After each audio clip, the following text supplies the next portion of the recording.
میں آج آپ کو شگر میں عزاداری کی تاریخ اور عزاداری کے پہلے مرکز کے بارے میں بتانے جا رہا ہوں، اور وہ مرکز ہے اخن اکبر کا گھر، جسے اس نے کشمیر سے یا کھرما سے یہاں شگر میں وارد ہونے کے بعد بنایا تھا۔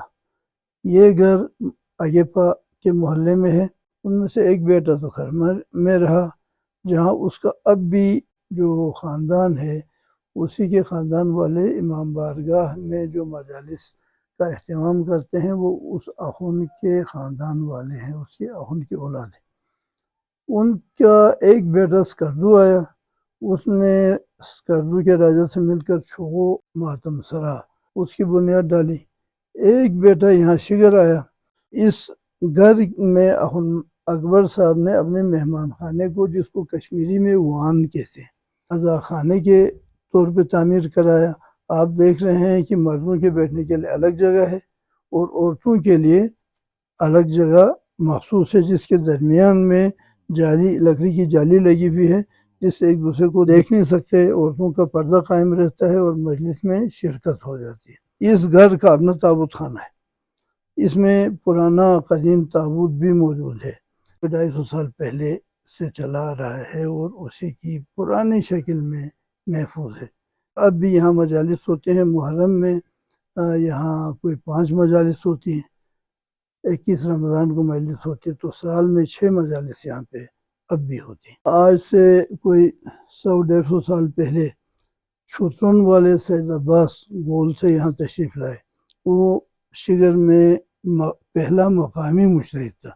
شگر میں اس سے پہلے غیر مقامی مجتہدین عرب سے، ایران سے آتے رہے، لیکن سید عباس پہلا مقامی مجتہد تھا۔ وہ بھی اسی گھر میں رہتا تھا۔ جہاں تک اس گھر کے میں مجلس کے آداب ہیں نا جی، وہ اول تو بلتستان میں مجلس کے عمومی آداب، ایک فارسی دعا سے مجلس کی ابتدا ہوتی ہے۔ وہ دعا عربی میں نہیں ہے، فارسی میں ہے۔ فارسی میں اہل بیت علیہ السلام پر درود بھیجنے کے لیے کچھ تمہیدی کلمات پڑھے جاتے ہیں، اس سے درود بھیجا جاتا ہے، جس سے مجلس کی ابتدا ہوتی ہے۔ عظمہ سلام برتن صد پارے حسین، بر ہمراہان کشتہ و آوارے حسین، بر خفتگان ماریہ و رفتگان شام، بر اختران ثابت و سیارے حسین، این خدمت وصال بر ایشان قبول باد، صلوات بر رسول و بر آل رسول باد۔ یہ پڑھا جاتا تھا، تو چونکہ اس میں آخری جو شعر ہے اس میں صلوات بر رسول و بر آل رسول باد یہ شعر ہے، تو 3 دفعہ صلوات پڑھی جاتی تھی اور مرثیے سے پھر شروعات ہوتی تھی۔ امیر کبیر سید علی حمدانی کے ساتھ جب 700 سادات کشمیر آئے تو ان کے ساتھ کشمیر میں عزاداری آئی، اور ایرانی سٹائل کی عزاداری کشمیر میں رائج ہوئی، اور یہ اخن صاحب جب کشمیر سے بلتستان میں آئے۔ بسم اللہ الرحمن الرحیم۔ سیاچن ٹائمز کے ناظرین کی خدمت میں آداب و عرض ہے۔ میں ہوں ڈاکٹر حسن خان نماچہ۔ میں آج آپ کو شگر میں عزاداری کی تاریخ اور عزاداری کے پہلے مرکز کے بارے میں بتانے جا رہا ہوں، اور وہ مرکز ہے اخن اکبر کا گھر، جسے اس نے کشمیر سے یا کھرما سے یہاں شگر میں وارد ہونے کے بعد بنایا تھا۔ یہ گھر اگیپا کے محلے میں ہے۔ اخن مہدی صاحب کھرما میں وارد ہوئے تھے کشمیر سے، راجہ علی شیر خان کے زمانے میں۔ اس نے کشمیر میں اخن مہدی کو دیکھا، جو بڑا عالم دین تھا۔ کشمیر میں شیعہ سنی فسادات بھی تھے، شیعوں پر مظالم ہو رہے تھے، کیونکہ حکومت وقت جو تھی وہ سنیوں کو سپورٹ کر رہی تھی۔ تو راجہ صاحب نے اس اخن کو کھرما آنے کی دعوت دی۔ وہ کھرما آیا، اور کھرما میں راجہ صاحب کے محل کے بالکل سامنے اس بڑے امام بارگاہ کی بنیاد ڈالی۔ اخن جب فوت ہوا تو اس کا مقبرہ کھرما میں ہے، اور چھوغو اخن کا آستانہ کہلاتا ہے۔ ان کا نام اخن مہدی تھا، اور یہاں ان کے خاندان والے کہتے ہیں کہ وہ درجہ اجتہاد پہ پہنچا ہوا عالم دین تھا۔ بعد میں اس کے 3-4 بیٹے ہوئے ہوں گے، ان میں سے ایک بیٹا تو خرمر میں رہا، جہاں اس کا اب بھی جو خاندان ہے اسی کے خاندان والے امام بارگاہ میں جو مجالس کا اہتمام کرتے ہیں وہ اس اخون کے خاندان والے ہیں، اس کے اخون کی اولاد ہے۔ ان کا ایک بیٹا اسکردو آیا، اس نے اسکردو کے راجہ سے مل کر چھوغو ماتم سرا اس کی بنیاد ڈالی۔ ایک بیٹا یہاں شگر آیا، شگر میں اس وقت سلیمان خان کا دور تھا، اور سلیمان خان نے اس اخون صاحب کے ساتھ اور بھی اس وقت چونکہ کشمیر میں شیعہ سنی فساد بہت سخت تھا، تو کشمیر میں یہ بات عام ہو گئی تھی کہ بلتستان کے جو راجے ہیں جس طرح بھی ہیں شیعہ ہیں اور شیعوں کو ویلکم کرتے ہیں۔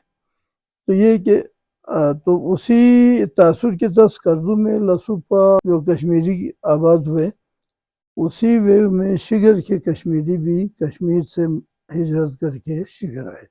شگر میں زیادہ ہے کیونکہ یہاں کی زمین فرٹائل تھی، زمین زیادہ تھی، پوٹینشل آباد ہونے کا زیادہ تھا۔ راجہ بھی ویلکمنگ ٹائپ کا آدمی تھا۔ راجہ صاحب نے آپ دیکھیں گے کہ ایک پورا بیلٹ ہے جو راجہ صاحب کے محل کے عین سامنے اس ندی کے پار، وہاں راجہ کا خاندانی قبرستان ہے۔ وہاں قبرستان سے لے کر نیچے پولو گراؤنڈ تک کی زمین جو تھی، آگے کے محلے سے لے کر ادھر راجہ صاحب کے پولو گراؤنڈ میں جانے کی جگہ جس کو تلم کہتے تھے، تلم تک راجہ صاحب نے اس امام بارگاہ اور وہاں سے آنے والے کشمیری خاندان والوں کے لیے وقف کیا۔ تو آپ یہ دیکھیں گے کہ شگر میں کشمیری خاندان والوں کی زمین مکانات سارے اسی ایک بیلٹ میں ہیں، جو راجہ صاحب کی خاندانی قبرستان سے شروع ہوتا ہے اور پولو گراؤنڈ پہ ختم ہوتا ہے۔ اس کے ایک طرف راجہ صاحب کا تلم ہے جو راجہ صاحب کے محل سے لے کر شہرن تک جانے کی جگہ تھی، اور دوسری طرف شگر کا وہ نالہ ہے جو شگر کو دو حصوں میں تقسیم کرتا ہے۔ تو یہ بیچ میں جو میں نے جغرافیہ بتایا، حدود اربع بتایا، وہ اگیپا کے دائیں طرف ہے، اوپر سے آتے ہوئے اگیپا اور تلم کے درمیان میں واقع۔ یہ سارے کشمیری خاندان والوں کی زمینیں ہیں، ان سب کی زمینیں اسی ایک بیلٹ میں واقع ہیں، اور اسی ایک بیلٹ میں یہ امام بارگاہ ہے، اور اسی بیلٹ میں یہ جو جس جگہ ہم بیٹھے ہوئے ہیں یہ اخون اکبر کا گھر تھا۔ سلیمان خان شگر کا راجہ تھا، تو اخون کی رہائش کا، امام بارگاہ کا اور کشمیریوں کو بسانے کا جو سارا اہتمام تھا وہ سلیمان خان اور اس کے بیٹوں نے کیا، اور ایک ہی بیلٹ میں ان کو زمین مہیا کی تاکہ وہ بیٹھ سکیں۔ آزاداری کی ابتدا تو کربلا کے واقعے سے شروع ہو گئی تھی، اور وہ آزاداری پھیلتے پھیلتے امیر کبیر سید علی حمدانی کے ساتھ جب 700 سادات کشمیر آئے تو ان کے ساتھ کشمیر میں آزاداری آئی، اور ایرانی سٹائل کی آزاداری کشمیر میں رائج ہوئی۔ اور یہ اخون صاحب جب کشمیر سے بلتستان میں آئے تو کشمیر میں جو سید علی حمدانی کے ساتھ جو عرفا آئے تھے ان کا اپنا آزاداری کا سٹائل تھا۔ انہوں نے بلتستان میں جو خانقاہیں تعمیر کروائیں تو ان خانقاہوں میں بھی آزاداری چلتی تھی، لیکن کشمیری سٹائل کی جو آزاداری تھی وہ اخون مہدی کے ساتھ کھرمن اور اخون مہدی کے بیٹوں کے ساتھ اسکردو اور شگر میں شروع ہو گیا۔ یہ کشمیری طرز کی آزاداری تھی جس میں کشمیری مرثیے پڑھے جاتے تھے، کشمیری نوحے پڑھے جاتے تھے، صرف واز اور جو خطابت ہوتی تھی وہ بلتی زبان میں ہوتی تھی۔ یہ اخون سے شروع ہوا، اور اس گھر سے شروع ہوا، اخون اکبر سے شروع ہوا اور اس گھر سے شروع ہوا۔ اس گھر میں اخون اکبر صاحب نے اپنے مہمان خانے کو، جس کو کشمیری میں وان کہتے ہیں، عزا خانے کے طور پہ تعمیر کرایا۔ آپ دیکھ رہے ہیں کہ مردوں کے بیٹھنے کے لیے الگ جگہ ہے اور عورتوں کے لیے الگ جگہ مخصوص ہے، جس کے درمیان میں جالی، لکڑی کی جالی لگی ہوئی ہے جس سے ایک دوسرے کو دیکھنے میں رکاوٹ ہوتی ہے، ایک دوسرے کو دیکھ نہیں سکتے، عورتوں کا پردہ قائم رہتا ہے اور مجلس میں شرکت ہو جاتی ہے۔ اس گھر کا اپنا تابوت خانہ ہے، اس میں پرانا قدیم تابوت بھی موجود ہے، لیکن یہ محرم میں برآمد نہیں ہوتا ہے۔ 21 رمضان کے دن حضرت علی کی علیہ السلام کی شہادت کے موقع پہ جو رات کو ہی منائی جاتی ہے شہادت کے مناسبت سے، تو 21 رمضان کی صبح سے پہلے یہاں مجلس ہوتی ہے اور اس میں یہ تابوت برآمد بھی ہوتا ہے۔ تو اخون کا یہ جو گھر تھا عزاداری کے لحاظ سے بنیادی اور ابتدائی حیثیت رکھتا ہے، ویسے بھی اس کی مذہبی حیثیت تھی، کیونکہ شیگر میں یہ پہلا شیعہ مبلغ تھا۔ اخون سے پہلے جو مبلغ یہاں پر تھے، جو میر صاحبان تھے، وہ نور بخشی تھے۔ میر یحییٰ جو شیگر کا پیر تھا، ان کا طریقہ کار نور بخشیوں والا تھا، وہ صوفیہ اور عارف تھے اور عارفانہ طریقے سے مجالس کرتے تھے۔ اخون نے یہاں کے شیعہ طریقے سے مجالس کی ابتدا کی اور شیعہ تبلیغ کی۔ اس کے بعد آج سے کوئی 100-150 سال پہلے چھترون والے سید عباس گول سے یہاں تشریف لائے۔ وہ شیگر میں پہلا مقامی مجتہد تھا۔ شیگر میں اس سے پہلے غیر مقامی مجتہدین عرب سے، ایران سے آتے رہے، لیکن سید عباس پہلا مقامی مجتہد تھا۔ وہ بھی اسی گھر میں رہتا تھا، اسی گھر میں رہتا تھا، تو یقیناً اس کا بھی مہمان خانہ یہی تھا جہاں سے شیعہ مذہب کی ترویج شروع ہو گئی۔ اخون صاحب کا جو اثر تھا وہ عزاداری تک محدود تھا، لیکن آغا صاحب نے کھل کے یہاں پہ شیعہ تبلیغ کیے، مناظرے کیے، اہل سنت کے ساتھ کیے، نور بخشیوں کے ساتھ کیے، تو شیعہ ترویج آغا عباس کے زمانے میں زیادہ ہوا، لیکن اس کا بھی بنیادی مقام، ابتدائی مقام یہی گھر تھا۔ جہاں تک اس گھر کے میں مجلس کے آداب ہیں نا جی، وہ اول تو بلتستان میں مجلس کے عمومی آداب، ایک فارسی دعا سے مجلس کی ابتدا ہوتی ہے۔ وہ دعا عربی میں نہیں ہے، فارسی میں ہے۔ فارسی میں اہل بیت علیہ السلام پر درود بھیجنے کے لیے کچھ تمہیدی کلمات پڑھے جاتے ہیں، اس سے درود بھیجا جاتا ہے جس سے مجلس کی ابتدا ہوتی ہے۔ عظمہ سلام برتن صد پارے حسین، بر ہمراہان کشتہ و آوارے حسین، بر خفتگان ماریہ و رفتگان شام، بر اختران ثابت و سیارے حسین، این خدمت وصال بر ایشان قبول باد، صلوات بر رسول و بر آل رسول باد۔ یہ پڑھا جاتا تھا، تو چونکہ اس میں آخری جو شعر ہے اس میں صلوات بر رسول و بر آل رسول باد یہ شعر ہے، تو 3 دفعہ صلوات پڑھی جاتی تھی اور مرثیے سے پھر شروعات ہوتی تھی۔ مرثیے کے بعد واعظ، جناب واعظ کے بھی 3-4 حصے ہوتے تھے۔ پہلے ایک خطبہ ہوتا تھا، اس کے بعد واعظ و نصیحت ہوتی تھی جس کو تقریر کہتے تھے، اس کے بعد گریز ہوتا تھا۔ اپنے واعظ کے موضوع کو کربلا سے ملانے والا ایک حصہ ہوتا تھا جس کو گریز کہتے تھے۔ پھر کربلا کے واقعات کا ذکر ہوتا تھا، آخر میں کوئی دعا ہوتی ہوگی۔ اس کے بعد بلتستان میں یہ اہم بات تھی کہ اخون صاحب کربلا کا ذکر کرتے ہوئے جس واقعے کو سنا کر بیٹھیں، اسی واقعے سے نوحہ خان جو ہے وہ نوحے کی ابتدا کرے۔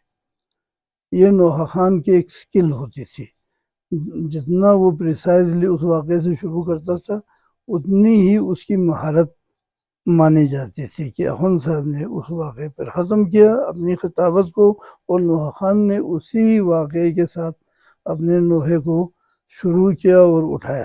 جب عزاداری شروع ہوئی تو اخون صاحب کے وان میں شروع ہوئی، لیکن اس کو امام بارگاہ میں منتقل ہونا تھا، تو امام بارگاہ کی تعمیر بھی شروع ہو گئی۔ امام بارگاہ کی زمین بھی راجہ صاحب کی دی ہوئی آگیپا کے محلے کے کنارے پر، تو امام بارگاہ بھی اخون ہی کے کہنے پہ راجہ صاحب کی زمین پہ شیگر کے رؤسا نے اس کو تعمیر میں سب نے مل کے حصہ لیا، تو امام بارگاہ کی تعمیر ہوئی۔ یہ جب شروع میں بنا تھا جی، آج سے کوئی 170-80 سال پہلے، تو بڑھتی طرز تعمیر ٹھٹھر والا، ارد گرد ٹھٹھر، نیچے یہ ایک بوس پر تھا۔ سارے امام بارگاہ جو بلتستان میں ہیں وہ 4-4 بوس پر ہیں، یہ چونکہ مضبوط اس کی تعمیر تھی، یہ ایک ہی ستون پر تھا۔ یہ عزاداری کی اپنی برکت ہے اور عزاداری کی اپنی بدولت ہے کہ یہ کمرہ میرا خیال کوئی 250 سال پہلے سے چلا آ رہا ہے اور اسی کی پرانی شکل میں محفوظ ہے۔ امام بارگاہ آبادی میں زیادتی کی وجہ سے 3 دفعہ بنا ہے، لیکن یہ گھر اور یہ کمرہ اسی شکل میں ابھی تک محفوظ ہے، اور اب بھی یہاں مجالس ہوتے ہیں۔ محرم میں یہاں کوئی 5 مجالس ہوتی ہیں، 21 رمضان کو مجلس ہوتی ہے، تو سال میں 6 مجالس یہاں پہ اب بھی ہوتی ہیں۔ شگر کی تاریخ اور تاریخی مقامات سے آگاہی کے لیے سیاچن ٹائمز کے ساتھ جڑے رہیے گا۔ اگلے پروگرام میں پھر اسی طرح کے کسی اہم تاریخی مقام کے تعارف کے ساتھ ہم آپ کی خدمت میں حاضر ہوتے ہیں۔ اجازت دیجیے، خدا حافظ۔